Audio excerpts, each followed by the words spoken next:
Next ನ್ಯೂಸ್ಗೆ ಸ್ವಾಗತ. ನಾನು ಪ್ರೀತಿಕಾ ಬಂಗೇರ. ಹಾಸನದಲ್ಲಿ ನಡೆದ ಜನಕಲ್ಯಾಣ ಸಮಾವೇಶವನ್ನ ಸಿದ್ದರಾಮಯ್ಯ ಪರವಾಗಿ ಬಳಸಿಕೊಳ್ಳುವಲ್ಲಿ ಆಯೋಜಕರು ಯಶಸ್ವಿಯಾಗಿದ್ದಾರೆ.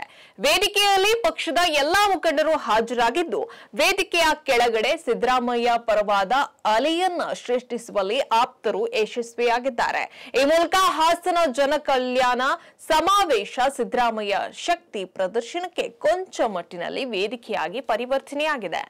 ಇನ್ನು ಸಮಾವೇಶದಲ್ಲಿ ಸಿಎಂ ಸಿದ್ದರಾಮಯ್ಯ ಅವರನ್ನ ವಿರೋಧ ಪಕ್ಷಗಳು ಯಾವ ರೀತಿಯಲ್ಲಿ ಟಾರ್ಗೆಟ್ ಮಾಡ್ತಾ ಇವೆ ಎಂಬ ಬಗ್ಗೆ ಹಲವು ನಾಯಕರು ಗಮನವನ್ನು ಸೆಳೆದ್ರು.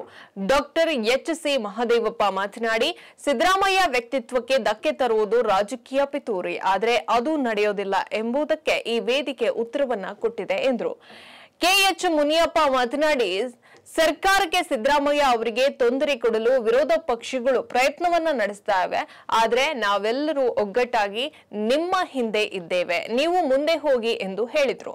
ಸ್ವತಃ ಡಿ.ಕೆ. ಶಿವಕುಮಾರ್ ಕೂಡ ಸಿದ್ದರಾಮಯ್ಯ ಪರವಾಗಿ ನಾನು ಬಂಡೆಯಂತೆ ನಿಲ್ಲುತ್ತೇನೆ ಎನ್ನುವ ಮೂಲಕ ಗಮನವನ್ನ ಸೆಳೆದ್ರು.